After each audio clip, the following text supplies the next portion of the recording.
Hey guys, today I'll show you a science fiction thriller TV series named 3% Season 1. Spoilers ahead, watch out and take care. The drama takes place in a grimy future world where humanity is divided into two classes. The wealthy live in a utopian metropolis on an island called Offshore, enjoying lives of extreme luxury. The poor, on the other hand, endure harsh and hopeless conditions. For the poor, the only way to ascend to wealth is by participating in a brutal trial at the age of 20, with a 97% elimination rate. Only the last 3% standing are granted the privilege of living the wealthy life. Today marks the 104th selection day. Michelle, a 20-year-old girl, is staring blankly at the wall when she hears a familiar whistle from downstairs. Her best friend and her sister have come to join her for the selection. Hastily, Michelle tidies herself up, puts on a necklace, and is reminded by the device behind her ear that it's time to go. Soon, the three of them merge into the sea of candidates heading for the selection. The streets are lined with young people bidding farewell to their families, ready to participate in the selection. They are dressed scarcely better than beggars, and the neighborhoods they live in are in shambles.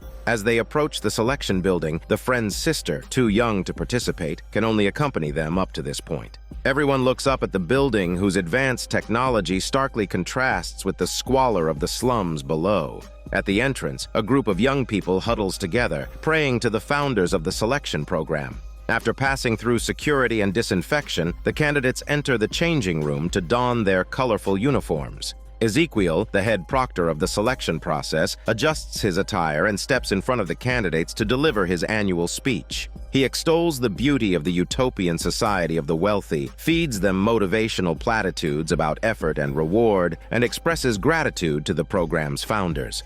After his speech, Ezekiel meets with the overseer sent by the rulers to monitor the selection. Carefully verifying the overseer's identity with the device behind her ear, Ezekiel reluctantly welcomes her.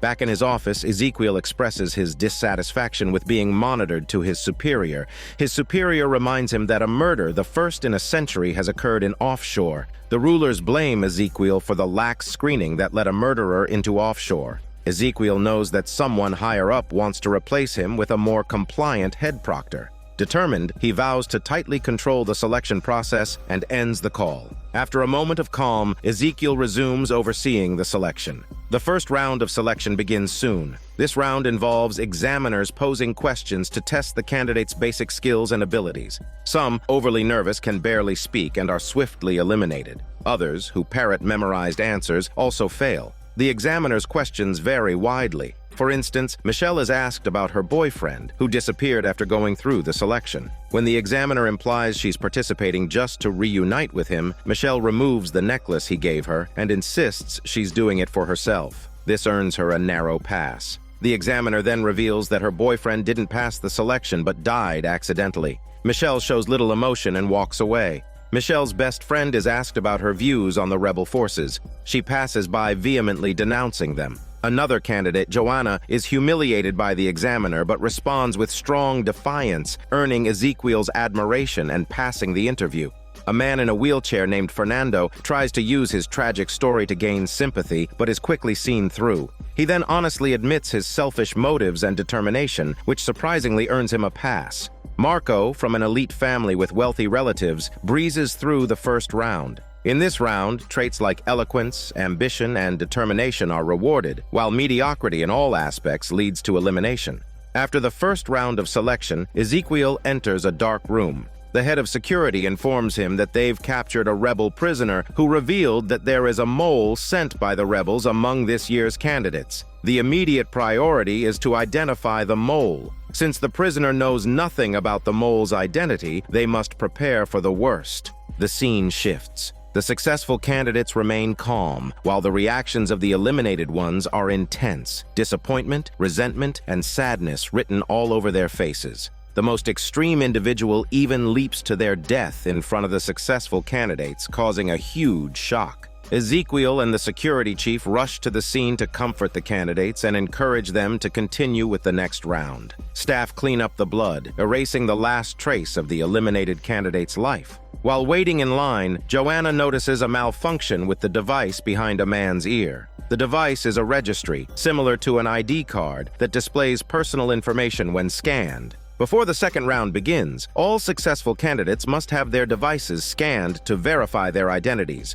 The man becomes visibly nervous, but the device still manages to recognize his possibly fake name, Raphael. The second round tests spatial logic and set theory skills. Candidates must assemble small blocks into cubes within 3 minutes, needing to complete at least 9 cubes to pass. As the timer starts, everyone quickly grabs the blocks in front of them. Fernando struggles to pick up blocks one by one, so Michelle pushes a pile of blocks toward him. 3 minutes pass quickly. The staff come to check the number of cubes each candidate assembled. Raphael only manages to make 8 cubes, but cleverly swaps someone else's cube onto his table to pass, resulting in the innocent bystander's elimination. Despite witnessing this, Ezekiel does not disqualify Raphael for cheating, but instead smiles slightly, leaving the overseer puzzled. Michelle also only assembles 8 cubes, but Fernando helps her stack her 8 cubes into one large cube, making it count as 9. She passes smoothly. Joanna, a candidate with high intelligence, assembles 11 cubes, surprising the staff.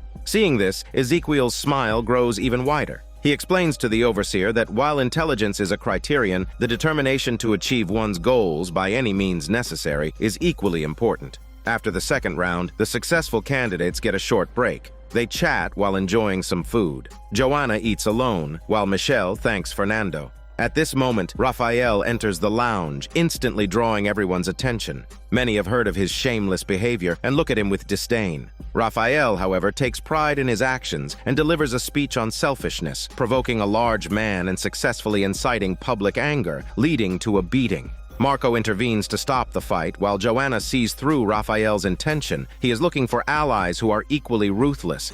Recognizing their shared cold and pragmatic nature, Joanna forms an alliance with him.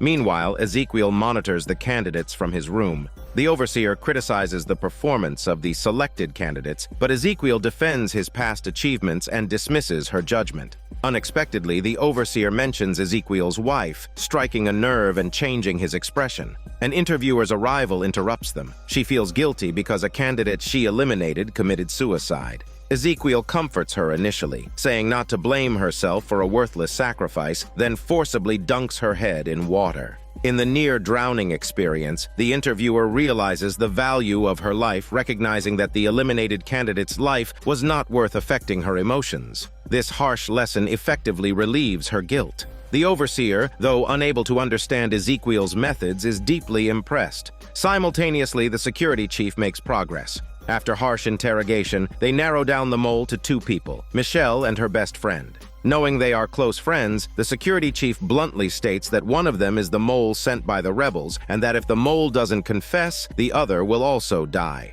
The accusation sparks a heated argument between Michelle and her friend.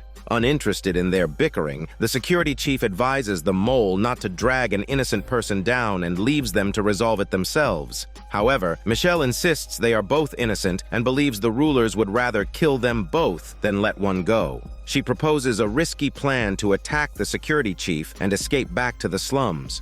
After some thought, her friend agrees. When the security chief returns, Michelle secretly signals her friend to attack. Her friend lunges at the chief, but is shot at close range and both fall to the ground.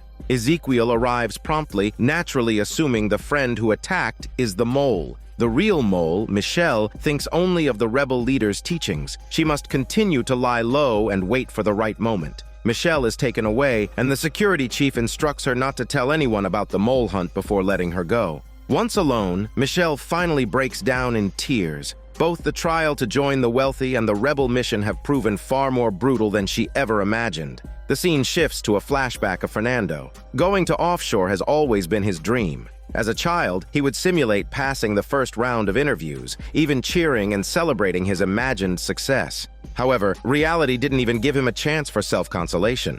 With limited mobility, he accidentally fell, hitting his head and breaking his wheelchair. Despite lying on the ground, he kept his eyes fixed on a drawing of offshore, filled with determination.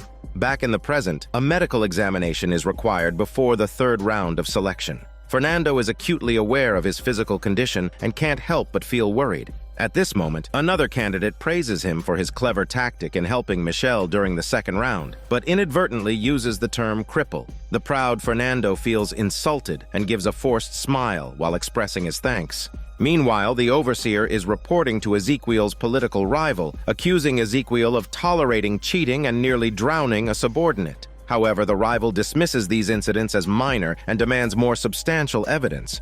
Meanwhile, the contestants have also heard rumors that Michelle's best friend was a rebel spy, sparking discussions. Knowing the truth, Michelle remains silent. Fernando senses something amiss and tells Michelle she can talk to him if she needs to. During his medical examination, Fernando's paralysis is detected immediately. However, he isn't eliminated but taken to another room. There, a doctor uses a new drug developed in offshore that miraculously gives him sensation in his paralyzed legs. The doctor informs him that if he passes the selection, he will receive comprehensive treatment, allowing him to walk again. Despite this good news, Fernando remains serious, showing no joy. Upon returning to the selection site, the contestants are divided into small teams. Fernando is grouped with Michelle and 6 other contestants. Marco still disdains Rafael for cheating, while Michelle shows concern for Fernando's medical examination, but he is unwilling to discuss it. The third round is a team competition that tests cooperation and deductive reasoning. This round is extremely difficult, with nearly half of the teams being eliminated. Michelle's team arrives at a crime scene set up with plastic mannequins. They need to deduce the cause of death of a blue-clad mannequin. Everyone starts searching for clues in the room. After a while, Joanna calmly sits on the sofa, exuding an air of detachment. Meanwhile, the clumsy sidekick teammate accidentally breaks a glass, drawing strong condemnation from the others. Annoyed, he joins Joanna on the sofa doing nothing. After some observation and thought, Fernando concludes that the blue-clad mannequin was poisoned. He then explains his reasoning process. The 2 pairs of wedding rings indicate that the 4 people at the table were 2 couples. The mud on the shoes suggests the blue-clad mannequin and her husband were dinner guests. Her first reaction upon being poisoned was to look at the male host rather than her husband, indicating a closer relationship, possibly an affair. The female host discovered the affair and poisoned her in revenge, placing the poison in the condiment in front of the blue-clad mannequin. The female host's cold reaction to the poisoning and the presence of pharmaceutical ingredients in the house support this poisoning theory. Fernando's brilliant deduction earns him applause and praise for his sharp mind. An eager Marco is about to submit their answer when Rafael raises an objection. He believes the true cause of death is different. He points out that everyone except the blue-clad mannequin has metal items, while the blue-clad mannequin's wedding ring and necklace are wooden, suggesting a metal allergy.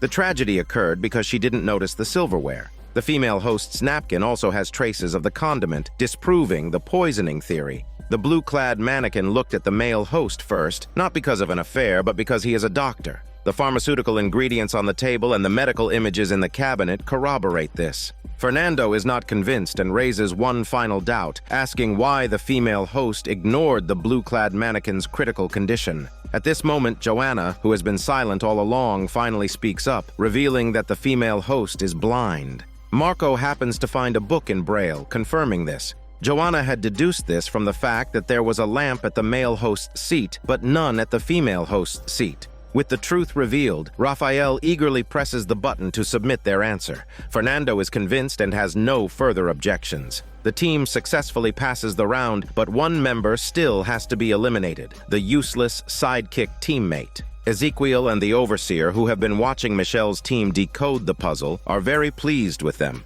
After the round, Ezekiel unexpectedly asks the overseer to oversee the next selection round for him. The overseer, caught off guard, reluctantly agrees. After the third round, everyone returns to the preparation area to rest. During this time, Joanna and the handsome young man in their team exchange glances and sneak off to the bathroom for a 2-minute stress-relieving encounter. Michelle approaches Fernando for a chat. He tells her that if he passes the selection, he will be able to walk again. Michelle is genuinely happy for him, but he remains unappreciative. He has spent countless efforts adapting to life in a wheelchair and has never thought about standing again. He only wants to prove that his abilities are enough to pass the selection. At this moment, the overseer discovers Ezekiel sneaking out of the selection building and quickly retrieves surveillance footage to track him. Disguised, Ezekiel is seen carrying food towards the slums, seemingly to visit someone important. He skillfully avoids the cameras, leaving the overseer unable to determine his final destination. Soon after, the fourth round of selection begins. This test is simple. There are 6 coins in a bag, and only those who have a coin can advance. The 7 contestants have 15 minutes to decide who will be eliminated from their team. Raphael quickly grabs a few coins, trying to ensure his advancement. This leads to arguments among the others. Marco, unable to tolerate Raphael's shameless behavior, forcefully restrains him and demands he surrender the coins. The others also put their previously taken coins back into the bag, planning to vote on who should be eliminated. Michelle is the first to vote for Raphael, but Fernando votes for Joanna, who has always remained detached from the team. Raphael, allied with Joanna, immediately targets Fernando, pointing out his physical handicap and suggesting that he would burden the team in any future physical challenges. This statement causes some hesitation among the others. In this critical moment, Fernando has to put aside his pride and reveal that offshore can cure his paralysis, pleading with the others not to take away his hope. His heartfelt plea moves everyone. Michelle steps in to mediate, and Fernando suggests drawing lots to decide the elimination. Despite Raphael's strong opposition, the majority rule prevails, and they decide to draw lots. Ultimately, Joanna is the unluckiest and is forced to leave. She accepts the result with an unusual calmness. As the trial time ends, everyone picks up their coins and leaves the room except for the handsome young man and Joanna. Having just shared a smelly moment, the young man tries to comfort Joanna using his muscles, but she coldly glances at him and walks out with a coin. The young man checks his pocket, finding it empty, and is eliminated in a fit of helpless rage. The supervisors, curious about the turn of events, review the footage and discover that Joanna had only pretended to hand over her coin, keeping it hidden in her palm the entire time. Watching the conflict unfold, the staff can't help but admire Joanna's cleverness, though at the cost of her hormone service. The remaining team members are resting outside when they see Joanna, who was supposed to be eliminated, walking out. Everyone is taken aback. Even Raphael is confused. During the break, Michelle finds Fernando for another chat. Raphael's earlier words have clearly shaken him. Fernando expresses his guilt about using others' sympathy to advance. Michelle sharply points out that those who forced him to do so are the ones who should be blamed, and the true culprit is the one who designed the entire selection process. Her words reassure him, and they share a comforting smile. At that moment, Ezekiel suddenly appears at the selection site, dressed in a suit. He encounters the frustrated overseer, and they exchange formal greetings. As soon as the overseer turns away, she reports Ezekiel's suspicious behavior to his political rival. Ezekiel, meanwhile, heads to a private room to delete the surveillance footage of his outing. Returning to his room, he washes his face, appearing to shed tears in the water. After the fourth round, the contestants return to the preparation area. Joanna sits alone, idly playing with the coin, and memories from the past resurface. As a child, she was so poor that she tried to steal money from a local gang leader. She was caught by his 3 henchmen, who humiliated her badly before letting her go. The memory makes Joanna clench her fists. Meanwhile, Ezekiel is on the phone with his superior, who warns him to be cautious under surveillance. His face darkens, and he begins to fix a pair of glasses. At that moment, he is visited by someone he assumes to be the security chief, but it turns out to be the overseer. She expresses her desire to watch the next round of selections with Ezekiel, who has no objections.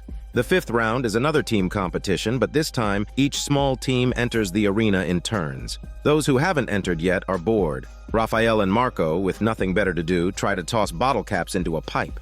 Raphael, in high spirits, even invites Fernando to try, promising to give up his spot in offshore if the man succeeds. Fernando picks up a bottle cap but throws it at Raphael instead, filling the scene with laughter.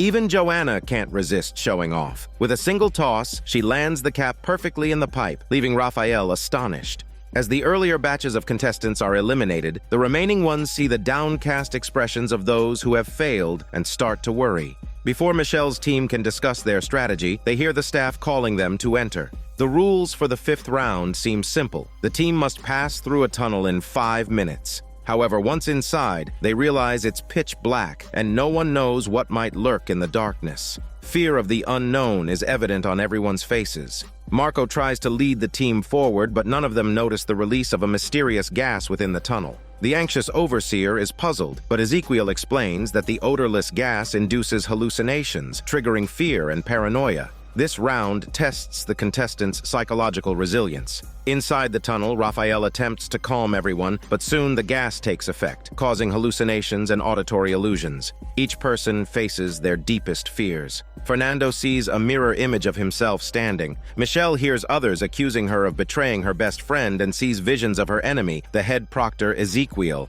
Joanna's hallucination involves the memory of being humiliated by the gang. However, her mental fortitude is so strong that she ignores the hallucinations and reaches the end of the tunnel. But the rule requires the entire team to finish together, so Joanna suppresses the haunting voices in her mind and returns to guide her teammates to the end, one by one. Eventually, only Raphael remains in the tunnel. Joanna tries to persuade him, but his inner demons seem particularly strong. After much effort, she finally gets Raphael to move, and they make it out just before the countdown ends. The team barely passes the round, and as they emerge into daylight, they are all too dazed to react. The interviewer congratulates them and directs them to their dormitory. On the way, Raphael, impressed by Joanna's bravery, curiously asks what hallucinations she saw. Joanna firmly denies seeing anything. In the dormitory, everyone is still shaken by their recent experience. The sidekick girl of the team is trembling uncontrollably, but the staff show no concern, already accustomed to such reactions.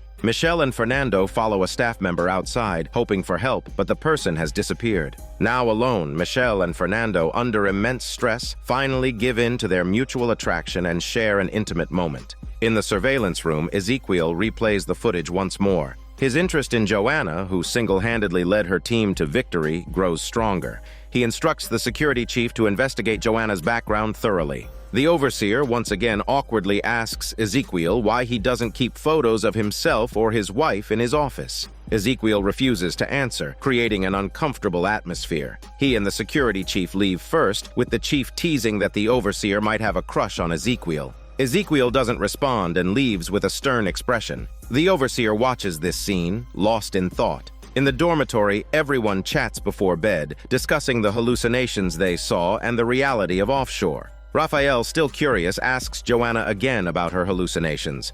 Joanna stubbornly claims she saw nothing, but in truth, she had seen a haunting memory. After retrieving the money she previously stole, Joanna took advantage of the gang leader's absence to sneak into his house again. She also grabbed a handgun for protection. As she was leaving, a noise startled her, causing the gun to accidentally discharge and kill the gang leader's young son. This incident has haunted her ever since. Despite her strength, Joanna can't help but go to the bathroom to wash her greasy face and calm down. Suddenly, she hears a noise in the bathroom. Driven by a mix of fear and curiosity, Joanna opens the door. The sidekick girl, now deranged, lunges at her. Unprepared, Joanna is nearly choked to death until Raphael arrives in time to stop the sidekick girl. Gasping for breath, Joanna is reminded of what happened next after that fateful incident. In the flashback, with no escape, Joanna decided to take a chance on reaching offshore. She found a black market technician to help her install a registration chip. As an orphan, Joanna had never been registered, but she needed an identity to participate in the selection process. The technician, moved by Joanna's plight, installed a dead person's registration chip behind her ear. The name Joanna came from the deceased. No wonder she could recognize that Raphael's chip didn't belong to him. After the surgery, when Joanna woke from anesthesia, the technician had learned the truth from others and confronted her about being a murderer. Joanna admitted it, hoping to explain her reasons, but the technician mercilessly kicked her out. Raphael's timely arrival interrupted her thoughts and comforted her. This incident prompted Joanna to finally open up to Raphael, honestly sharing the hallucinations she saw in the tunnel. Raphael realized that Joanna had also used a stolen registration chip. Now that they knew each other's secrets, their alliance grew stronger. Raphael assured Joanna that regardless of the past, he believed she was a good person. The scene shifts to Ezekiel in his room, reviewing contestant information. Suddenly, he receives an alarm notification. Staying calm, he steps out and calls the security chief, claiming it's a false alarm while seemingly looking for something. Just then, a young boy runs up to him saying he's hungry. Ezekiel quickly takes him back to the room, deletes the hallway surveillance footage, helps the boy wash his hands, and eats dinner with him. Ezekiel's severe demeanor softens, revealing a fatherly kindness. He explains to the boy that his job is demanding and he's under surveillance, so he can't visit often. To comfort him, Ezekiel gives him a pair of specially prepared glasses. Seeing the boy's happiness, Ezekiel smiles warmly. After dinner, he plays with the boy, building a cube. Suddenly, the overseer visits. Ezekiel hurriedly hides the boy and steps out to handle the situation. The overseer senses something is off. To protect the boy, Ezekiel confronts her, warning her not to use surveillance to seize power. The overseer drops the pretense, bluntly stating she'll eventually catch him. After calmly sending her smelly butt away, Ezekiel swiftly leaves the building with the boy, sternly warning him not to come looking for him again. It was late at night. In the contestants' dormitory, Michelle and Fernando were exuding the unmistakable vibe of new love. Even Joanna, rarely letting down her guard, said a rare thank you to Raphael. Before long, everyone drifted into a deep sleep, unaware of the challenges awaiting them. Joanna was the first to wake the next morning. She stepped outside to check their surroundings, inadvertently waking Fernando, who soon joined her. To Joanna's shock, she discovered that the exit had been sealed off by a wall. Fernando quickly returned to the dormitory to inform the others. They were trapped, and this upcoming trial promised to be their most brutal test yet. Despite searching every corner, they couldn't find a way out. Most of the contestants decided to stay put. Marco tried to open the main door but failed and returned to the room. In the room, there were 8 levers, but pulling them had no effect. Raphael mocked Marco for his futile efforts, infuriating him. As Marco stepped outside, he noticed a large screen displaying a series of changing 0 and 1, sparking a smile and a flood of memories. It's then revealed that Marco came from a family with many members who had successfully passed the selection process and become wealthy. Raised as an elite, his parents believed he would uphold the family's honor. Inspired by his ancestors, Marco confidently called over a burly contestant and instructed him to gather everyone. Marco announced that he had solved the puzzle that had stumped everyone else. He explained that the 64 numbers on the screen corresponded to the 8 levers in the 8 rooms. The 0 and 1 indicated the direction each lever should be moved, 0 for up and 1 for down. The contestants had to synchronize their actions with the changing sequence. They split into groups, with one person in each group responsible for memorizing the numbers and the others moving the levers. Their first attempt was a success, earning admiration from the supervising staff for Marco's leadership. However, the door didn't open. Instead, a pipe beside the screen delivered a bottle of water and a small package of food, dampening the contestants' spirits. A new problem arose: how to distribute the meager food among so many people. Marco claimed the first share as the leader, but others argued that those who moved the levers deserved it more. As tensions rose, Michelle proposed distributing the food alphabetically, ensuring everyone got a share and emphasizing the importance of each person. The group agreed, and the sidekick girl received the first ration. Marco continued to motivate everyone, hoping to earn more food. While the contestants worked hard, Ezekiel monitored the process. Meanwhile, the overseer sneaked into Ezekiel's room to spy on his computer, but not his body. She attempted to use a fingerprint from the cube built by the mysterious boy, but it didn't match.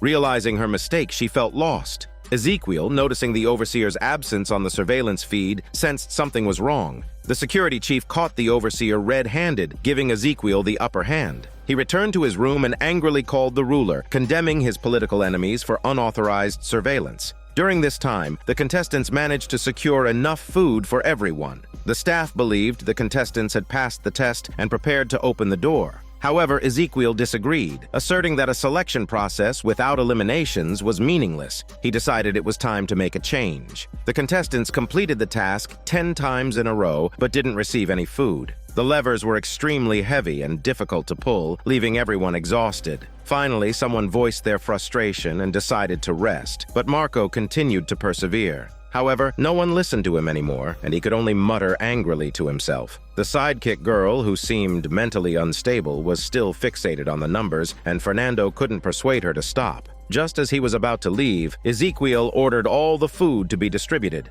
The sudden joy overwhelmed everyone. Fernando was hit by a pile of food and immediately started eating. The sound of food dropping drew everyone else, who rushed over to grab what they could. Michelle reminded everyone to first count the food and then divide it equally. In the end, each person happily received 3 packs of food. Marco was visibly displeased, perhaps unhappy with Michelle taking charge or wanting to prove his own leadership. Marco insisted on finding a way out. Ezekiel smiled slightly, his goal achieved. Marco and Raphael went to the door, and Raphael suggested they needed a crowbar to open it. They dismantled the bed frame and called over some strong people to help pry the door open. After much effort, they managed to create a small gap, but darkness loomed beyond it. Raphael went to explore, but hopelessly discovered another sturdy door behind the first one. He returned to report that they had no way out. Their spirits sank, and hunger gnawed at them again after their efforts. With their food gone, an irate Marco decided to take food from others. He demanded food from those resting, saying it was only fair since they had been working to open the door. His unreasonable logic didn't convince anyone, so Marco resorted to force, threatening others to give up their food.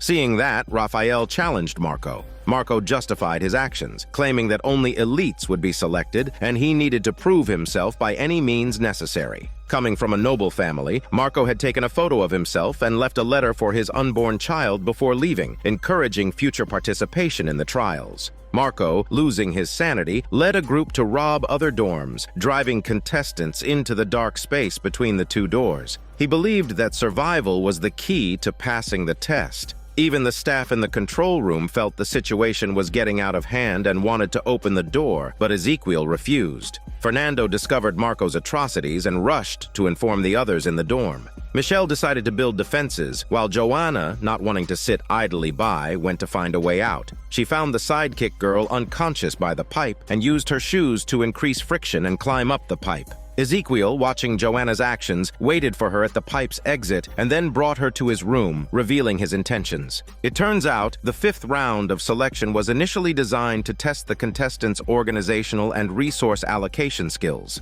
However, Ezekiel deliberately created unfair conditions to reveal each contestant's true nature. Marco's true colors emerged, and he went mad, even killing a woman hiding food and brainwashing his followers with survival of the fittest rhetoric. Raphael, usually selfish, wanted to resist Marco's tyranny, but had no choice but to flee. Marco's group chased him to Michelle's dorm, where he begged to be let in. The dorm members thought it was a trick and refused, but Raphael whispered something to Michelle, who then let him in.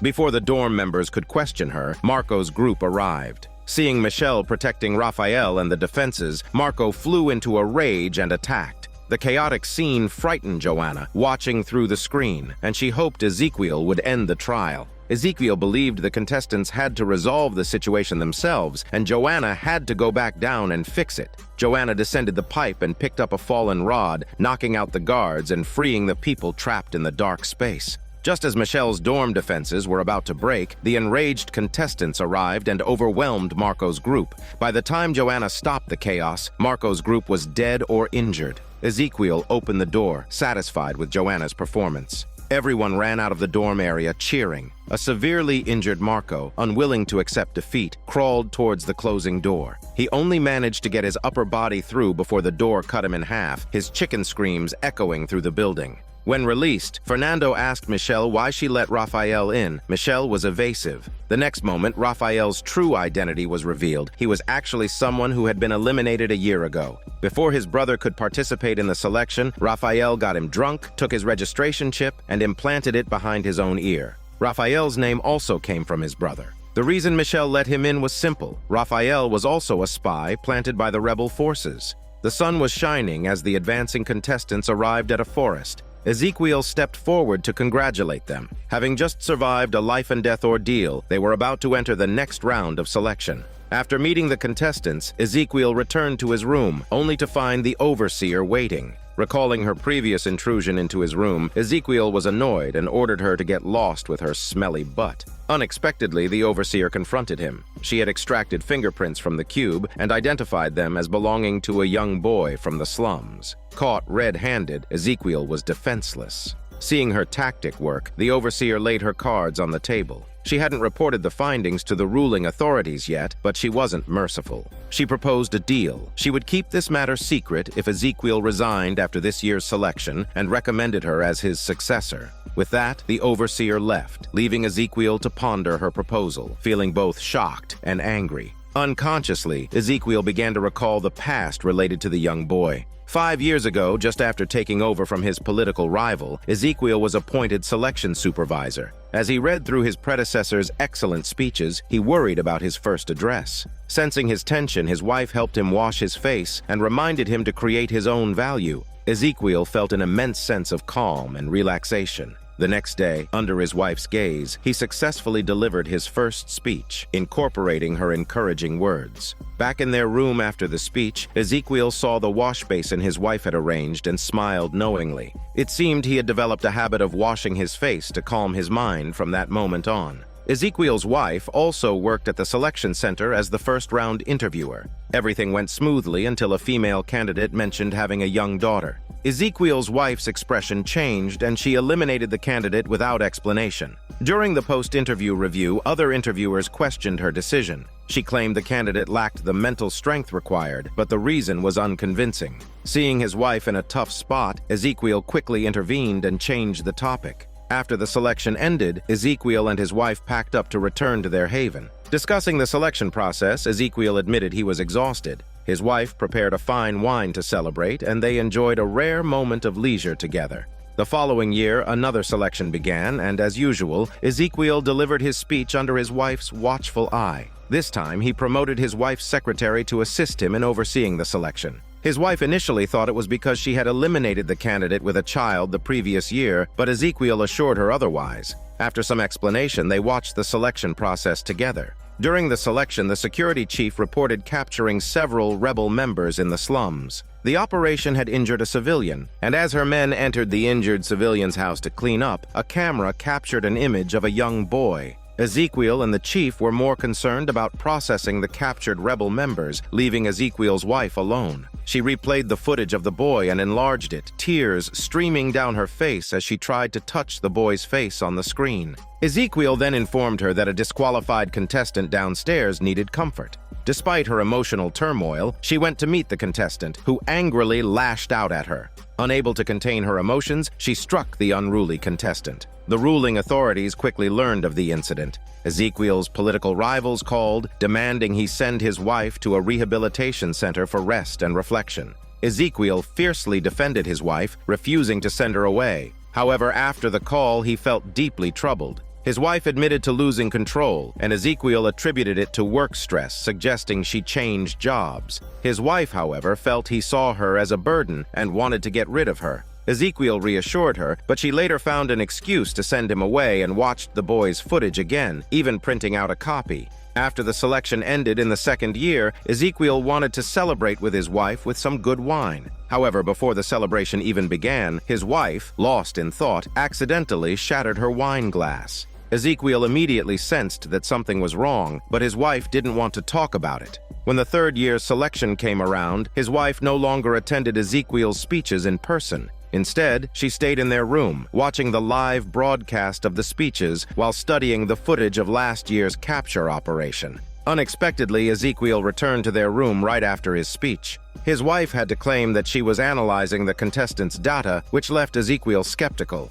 In the days that followed, his wife continued to find opportunities to re-watch the footage, trying to pinpoint the exact location of the house in the slums. Ezekiel noticed his wife's odd behavior. He soon discovered that she had watched the footage over 100 times. Finally, one morning, he decided to have a serious talk with her. Seeing Ezekiel's sincerity, his wife decided to reveal the truth. Before the selection process began, she had a son, and it was the boy in the footage. Ezekiel was stunned, feeling a wave of betrayal. His wife had been distraught since seeing the footage last year, desperately wanting to see her son. However, as an elite, she was not allowed to enter the slums. Ezekiel thought that once the boy passed the selection, mother and son could naturally reunite. If he didn't pass, then someone without value wasn't worth pining over. The wife completely disagreed with Ezekiel's viewpoint. She just wanted to see her son. This led to a fierce argument, with her angrily saying that Ezekiel didn't understand her and could never change everyone's mindset. The once supportive wife, now in conflict with him, left Ezekiel heartbroken and doubting himself.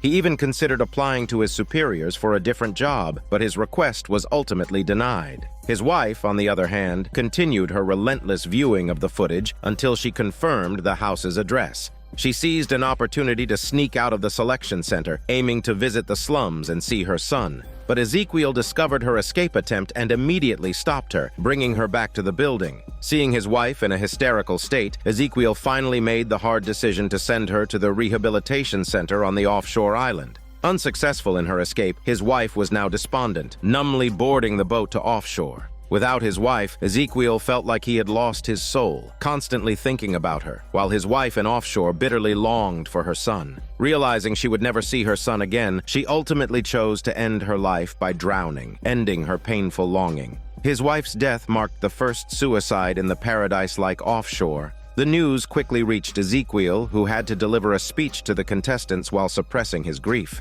Afterward, he returned to his room, unable to calm down no matter how much he washed his face, tormented by the pain of losing his wife and endless self-blame. That evening, his superior called, saying that if Ezekiel wanted to resign, the ruling authorities would not oppose it. But Ezekiel decided to continue as the selection head proctor, believing that if he controlled the selection, such tragedies would not happen again. While sorting through his wife's belongings, a grief-stricken Ezekiel found the printed image of the boy. Remembering his wife's unfulfilled wish, he disguised himself and went to the slums, finding the boy his wife had been longing for. This boy was the same one who had previously come to the building looking for Ezekiel. The first time Ezekiel sneaked into the boy's house, he coaxed the boy out with the smell of food, telling him that passing the selection would reveal who his mother was and that his mother missed him dearly. But the boy refused to believe that the mother who abandoned him had any love for him. Ezekiel was left speechless and choked up. Returning to the main storyline, the contestants who had passed the 6th round were resting. An exhausted Michelle lay on the grass, falling asleep and having a nightmare. In her dream, she was playing hide-and-seek with her brother as a child. When it was her brother's turn to hide, she couldn't find him anywhere. Lifting a curtain, she saw Ezekiel with a creepy smile which startled her awake. Just then, she saw Raphael walking by and couldn't help but get up to ask him how he knew she was a spy for the rebels. Since they were comrades, Raphael had nothing to hide and candidly said he had seen Michelle's photo at a rebel base. Although, according to the rebel rules, 2 spies shouldn't make contact, the situation had been urgent and he had to take the risk. Meanwhile, not far away, Fernando, unaware of their secret, watched the two talking intimately, feeling a pang of hormone jealousy. Immediately after, the staff notified the promoted contestants that they each had their own rooms. Everyone rushed to rest in their rooms. To their surprise, upon opening the doors, they found the rooms filled with photos of themselves and their families. Even more astonishing, after a flash of light, their family members emerged from hiding within the rooms. The test this round involved the contestants' families, trying to persuade them to give up the selection process. If they agreed to quit, they would receive a substantial sum of money as compensation. For families from the slums, this amount of money was enough to ensure a happy life. Faced with a choice between their lifelong dreams and family and money, what would the contestants decide? Since Michelle's only relative, her brother, was missing, she had no one to persuade her. Thus, a staff member explained the rules to her. As she looked at the money, she thought of her brother and her best friend. Her thoughts were a whirlwind, so she decided to drink some water to calm down. However, while pouring the water, she accidentally broke the glass box containing the money. Hearing the noise, a staff member came in. Michelle explained that she hadn't touched the money. The staff assured her that it didn't affect the rules and asked if she had made her decision. Michelle, of course, chose to continue with the selection process. Meanwhile, Fernando was being persuaded by his father. Unexpectedly, after several rounds of selection, he began to doubt the process and wanted to give up his childhood dream. But his father insisted that he continue. After a heated argument, Fernando ultimately chose to stay, not wanting to disappoint his father. Raphael met his pregnant mother, but he showed no joy. His mother tried to persuade him to quit the selection because their impoverished family desperately needed the money. However, Raphael insisted on staying. Enraged, the mother threatened to reveal that he had used his younger brother's registration. Raphael refused to compromise, stating that if she did, he would drag the entire family down, preventing her other children from participating in the selection. Furious, the mother stormed out, calling him a traitor. Yet she couldn't bring herself to expose the truth, only accusing Raphael of betraying the family before leaving. Raphael successfully advanced. Some contestants chose to take the money and leave, while others were still conflicted. Joanna's situation was unique. As an orphan, she should have been like Michelle, with no one to persuade her. Instead, a strange man appeared in her room and kidnapped her. The man claimed to be a henchman of the gang leader, posing as Joanna's father to get in. He gave Joanna 2 choices. He could kill her now for a reward, or she could cooperate and give up the selection, splitting the money in the room with him. Joanna pretended to choose the latter, but when the kidnapper untied her, she grabbed a sculpture and tried to escape, only to find the room locked. The kidnapper overpowered her again.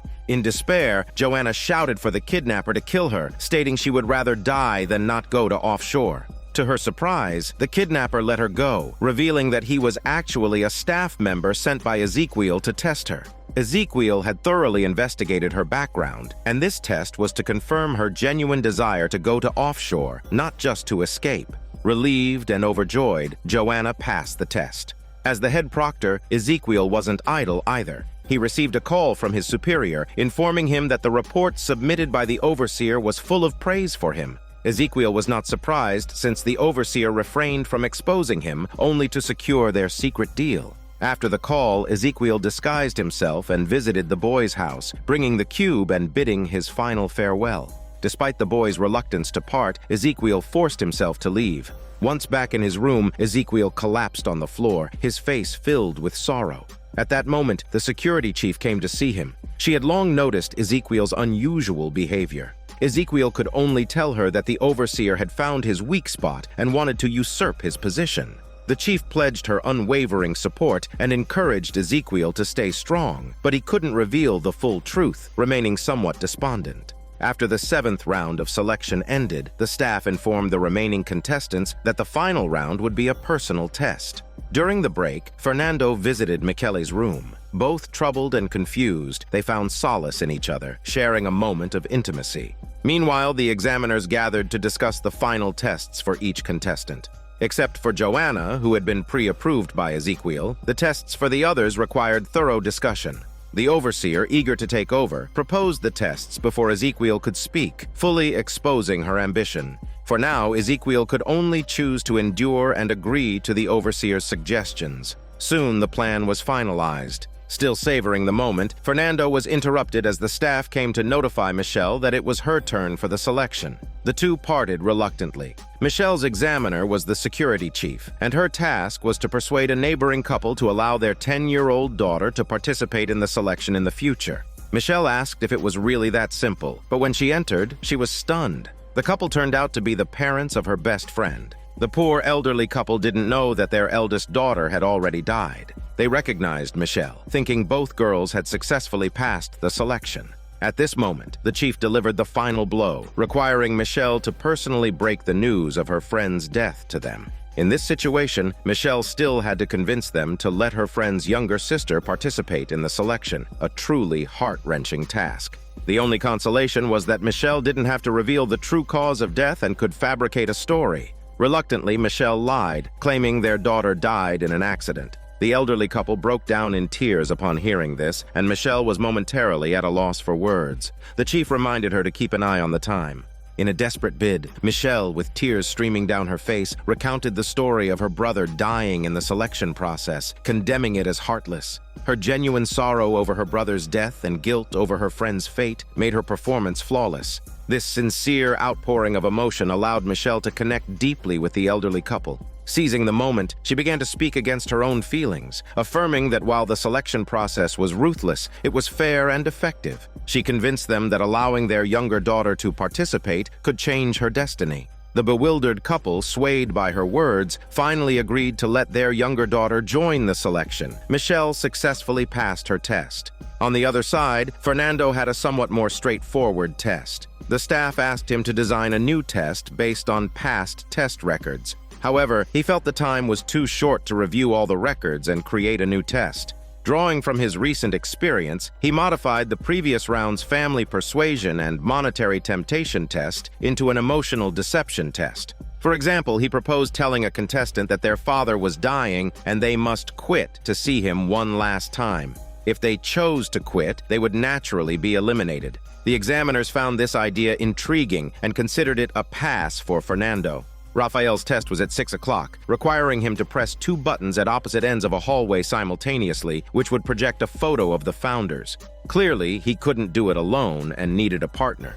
Due to his previous selfish behavior, most people were unwilling to help him, and Michele was nowhere to be found, leaving him in a dilemma. In desperation, he turned to Fernando and begged for help. Initially reluctant, Fernando was swayed when Raphael revealed that he and Michele were both rebel spies, linking their fates. Fernando, though indifferent to the rebels, couldn't ignore Michele's safety. At 6 o'clock sharp, Raphael and Fernando pressed the button simultaneously, and the photo appeared as intended. Raphael successfully advanced. While the others who passed the final round celebrated in their rooms, Michelle was the only one without a hint of joy on her face. She hurried back to her room, retrieved a capsule hidden at her waist using a piece of broken glass, and fell into deep thought. Back then, the rebels had given her this capsule, instructing her to take it and end her life if she were ever captured. Just then, her thoughts were interrupted by a staff member's announcement. A celebratory feast had been prepared in the hall for the contestants, and they were all invited to join. The brutal selection process had finally ended, and both examiners and contestants were happily mingling and chatting. Amidst the crowd, Michelle searched until she spotted Ezekiel, the man responsible for her brother's death. Ezekiel was sitting and enjoying a fine wine. The overseer approached to pour him more wine and celebrate with him, but Ezekiel, displaying clear disdain, coldly drank the wine. Seizing the moment while Ezekiel was busy socializing, Michelle approached him, pretending to thank him while secretly slipping the poison into his wine glass. However, her unnatural demeanor raised Ezekiel's suspicions. Michelle then blended into the crowd, pretending nothing had happened. Ezekiel repeatedly raised his glass to drink, but hesitated each time. A subordinate came over to chat with Ezekiel and mistakenly took his wine glass. Sensing something was wrong, Michelle grew so tense that she couldn't follow the conversation around her. At that moment, Ezekiel gathered the contestants for a congratulatory speech. He congratulated them on passing the selection and announced that after tomorrow's baptism, they could enter offshore. Overjoyed, Ezekiel finally drank his wine along with the others. However, instead of Ezekiel, it was his subordinate who collapsed from poisoning. The examiners quickly carried the poisoned person to the infirmary and asked the contestants to stay put. Seeing that the wrong person had been poisoned, Michelle panicked, spilling her drink. Raphael, who had been observing her, realized she was the one who had poisoned the wine. Pretending to be drunk, he subtly reminded Michelle to be cautious and informed her that Fernando already knew they were spies. Understanding his hint, Michelle went to find Fernando. In the infirmary, the subordinate couldn't be saved. The doctor informed everyone that the subordinate died from poisoning. Ezekiel and the others were shocked. The overseer suggested that the poisoner's target might not have been the subordinate. Ezekiel immediately suspected a rebel spy and called the security chief to interrogate the rebel prisoners. What should have been a joyful day turned grim for Ezekiel, who had lost a man. Frustrated by the overseer's incessant talking, he angrily dismissed her and began reviewing the hall's surveillance footage to devise a plan. Michelle found Fernando, but she didn't dare to confess about the poisoning. Fernando only knew she was a rebel spy and reassured her that he didn't care about her being a spy. He just wanted to be with her. Just then, an announcement required all contestants to stay in the hall. Ezekiel's superior called to inquire about the situation, but Ezekiel was confident he could find the culprit and just needed his superior's support. In the hall, Michelle asked Raphael to dispose of the capsule shell. Raphael, looking for a place to get rid of it, saw Ezekiel approaching with his men and quickly threw the capsule shell downstairs. Ezekiel planned to interrogate each contestant individually. Meanwhile, the overseer was on the phone with Ezekiel's political rival, who gleefully suggested using the incident to dethrone Ezekiel. The overseer agreed wholeheartedly and began drafting a report.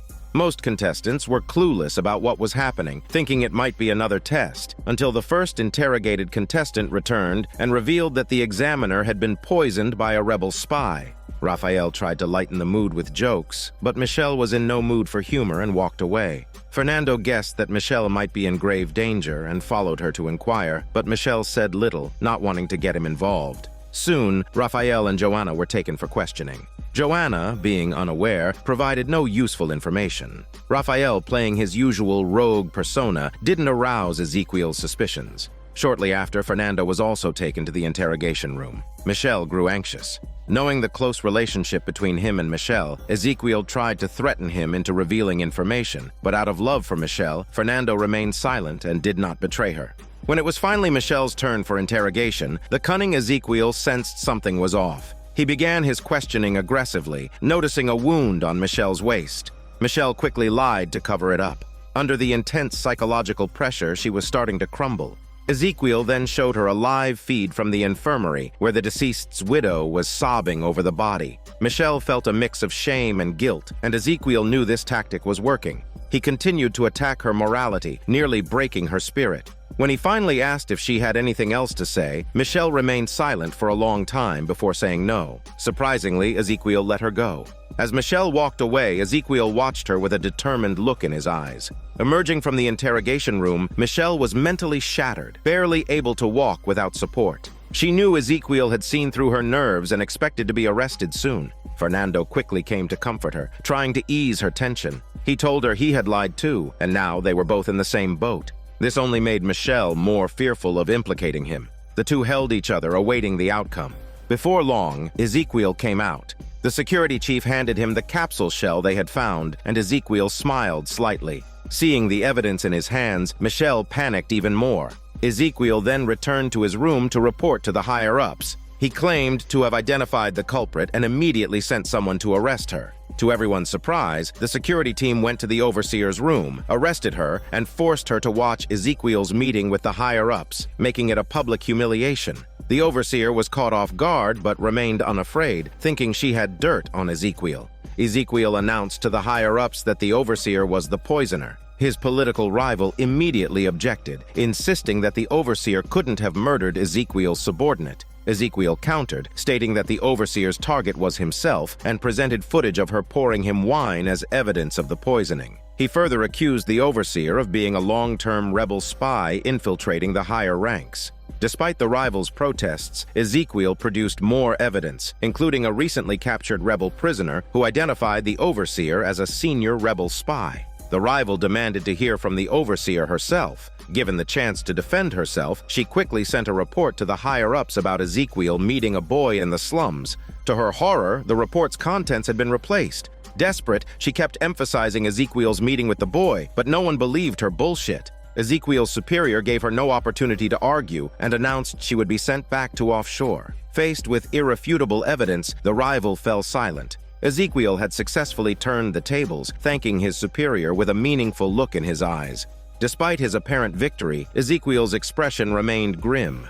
He knew the real poisoner was still out there. The rebel prisoner had merely recited a script. All the evidence was fabricated to frame the overseer. She could only suffer in silence. The poisoning case was officially closed, and the staff informed the contestants that the culprit had been found and they could return to their rooms. Fernando happily reassured Michelle that everything would be fine, but Michelle was incredulous.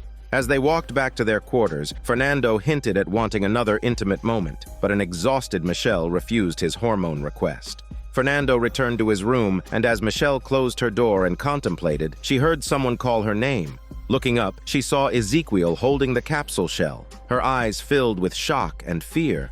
Early the next morning, the finalists woke up from their dreams, ready to embrace a new life. Fernando, brimming with joy, went to find Michelle, only to discover her room was empty. After knocking for a long time without any response, Ezekiel informed him that Michelle had been disqualified for falsifying personal information and had just been escorted out. Fernando couldn't believe it. Ezekiel tried to console him, advising him to look to the future.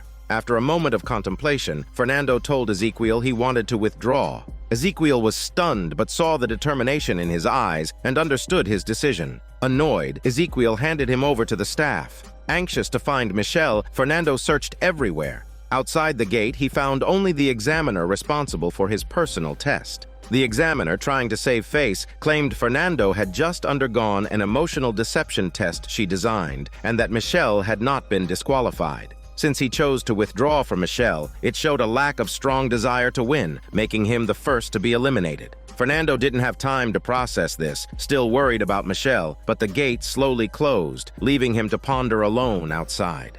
The scene shifts to Michelle being interrogated. Ezekiel subjected her to both physical and psychological torture, demanding to know why she wanted to kill him. Full of hatred, Michelle revealed her motive: to avenge her brother's death at Ezekiel's hands.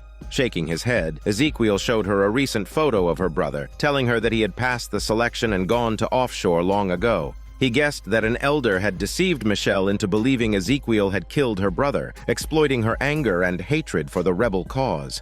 Ezekiel revealed that he had once been a member of the rebel forces and knew the elder well. He then launched into a verbal tirade, destroying Michelle's beliefs. He demanded the location of the elder's hideout, but Michelle refused to tell. Ezekiel then played a video of her brother's life in offshore and left her to think it over. Watching her brother lively and happy shattered Michelle's mental defenses. Realizing she had been deceived for 5 years, she now only wanted to reunite with her brother in offshore. In the rebel underground base, a contestant was brought before the elder, who showed him several photos and asked him to identify who had passed the selection. It seemed the rebels had planted more than 2 spies. The contestant identified Raphael and Michelle. The elder was overjoyed. After so many years, the rebels had finally made a historic breakthrough, successfully sending 2 spies into offshore. Meanwhile, Raphael and Joanna were preparing for the baptism ceremony in the garden. Raphael soon noticed the absence of Fernando and Michelle. When he asked Joanna if she had seen them, she showed no concern. At that moment, the security chief informed Joanna that Ezekiel wanted to speak with her privately. The overseer was pacing in her room, contemplating how to turn the situation around. She pretended to be remorseful and requested to see the widow of the deceased. The staff, swayed by her words, brought the widow to her. The overseer tried to clear her name, hoping to investigate the truth with the widow. Gradually, the widow, who had her suspicions, was convinced. Meanwhile, Ezekiel was on the phone with his superior. It turned out that Ezekiel had asked his superior to replace the overseer's report. However, the superior had read the report before replacing it, and was furious with Ezekiel for leaving his post during the selection to visit a boy, suspecting the boy was Ezekiel's deceased wife's son. Ezekiel apologized, but his superior was livid and refused to support him further, ending the call abruptly. Ezekiel, resigned, proceeded to the garden to deliver the baptism speech. The so-called baptism was, in fact, a sterilization vaccine for the finalists. Raphael was shocked. His aim in joining the rebels and the selection was to ensure a better life for his future children. Unable to accept this, he hesitated. Ezekiel explained that the founders believed inheritance was the greatest unfairness in the world. Without children, everyone could focus on creating their own value, and new blood for offshore would come from the annual selection. Most people, persuaded by Ezekiel's words, proceeded with the baptism, but Raphael was torn. Reflecting on his past, Raphael was on the verge of stepping off the stage, but ultimately decided to proceed with the baptism, becoming one of the elite 3%. Ezekiel went to see Michelle again, continuously trying to persuade her. He promised to send her to offshore to reunite with her brother. Using a mix of threats and promises, Michelle finally revealed the location of the secret hideout of the rebels. The rebel elder was subsequently arrested. Ezekiel immediately fulfilled his promise by giving her the sterilization vaccine. He then shared some heartfelt words with Michelle. It was because he had experienced both the rebel forces and the elite that he had come to establish his own beliefs. He assured her that he would personally mentor her. The cunning man didn't forget to ask Michelle if there were any other rebel spies among the finalists, but Michelle kept silent about Raphael. Meanwhile, Joanna was waiting for a personal meeting with Ezekiel. The chief advised her to be patient, hinting that the private conversation might mean she was being entrusted with a significant role, just as he had been in the past. The security chief led Joanna to a secret room. Ezekiel told Joanna that she had great potential to become an elite among the elites. It was then that Joanna realized she was facing a thug who had once humiliated her. However, due to the special glass between them, he couldn't see her. Ezekiel said that valuable people shouldn't care about worthless ones. To become a citizen of offshore, she must sever all ties with the slums. By pressing a button, the thug opposite her would die painlessly, proving her worth for a better life. Ezekiel kept trying to persuade her, and Joanna hesitated for a moment, almost pressing the button. But at the last moment, she came to her senses and refused. Ezekiel then resorted to taunts. Faced with his harsh words, Joanna bravely retorted, criticizing the selection process for creating selfish people and stating that Ezekiel could never change everyone's minds. Her words struck a nerve, and the furious Ezekiel demanded she leave. Joanna walked out decisively, leaving the security chief and Michelle bewildered. She took her belongings and walked straight out the door. Fernando, hearing the commotion, thought Michelle had come out, but seeing Joanna, he realized he was wrong. He asked Joanna about Michelle, and she replied that Michelle had been selected, but she herself was now more concerned with the root problems of society. The elites of offshore had never cared about the people in the slums. Fernando was still hoping for Michelle to come out, but Joanna told him that Michelle wouldn't be returning. Fernando finally unwillingly accepted reality. Joanna pushed him down the mountain, and they exchanged smiles. Meanwhile, the selected candidates were preparing to board the ship to offshore. Michelle, along with the envoy, would be sent to the rehabilitation center. She exchanged a silent glance with Raphael. They both understood they would meet in offshore. However, she noticed Fernando was not among the crowd. Some were happy, some were sad. Fernando returned home, hearing his father still preaching, and turned away. Joanna chose to join the rebel forces to make a change in society. Ezekiel was left alone in his room, preparing to celebrate the end of the selection process in his usual way. The security chief came to inform Ezekiel that everything was finished and he could rest, but Ezekiel remained uneasy. He kept recalling his late wife and Joanna's words that he could never change everyone's minds. In his anger, he smashed a bottle against the sink, feeling a deep sense of failure. He sat on the floor, using alcohol to drown his sorrows. Scenes from the selection process of this year flashed by like a lifetime ago. The winners became the elites. The boat in the water struggled forward, constantly heading into the unknown. Soon, the lights of offshore shone on Raphael's face. He turned to look at Michelle, who gazed into the distance with a faint smile. The radiant, lighthouse-like glow of offshore illuminated the scene. In this drama, the destinies of several characters take another turn, pointing once again to the distorted system. No matter how perfect the selection process, it cannot define a person's value, especially since the process itself is unfair. Those chosen by this sick system are almost all egoists who regard themselves as elites and care nothing for the lives of the poor. In their eyes, people without value can be trampled on at will, and they casually execute a poor person just for a test. It was this attitude that angered Joanna and caused her to withdraw. In such a system, resistance is inevitable. However, the rebels are not righteous warriors either. They use lies and indoctrination to incite hatred. Whether they want to reform or simply replace the current regime remains to be seen. This is Daniel CC Movie Channel. Stay safe and enjoy your day.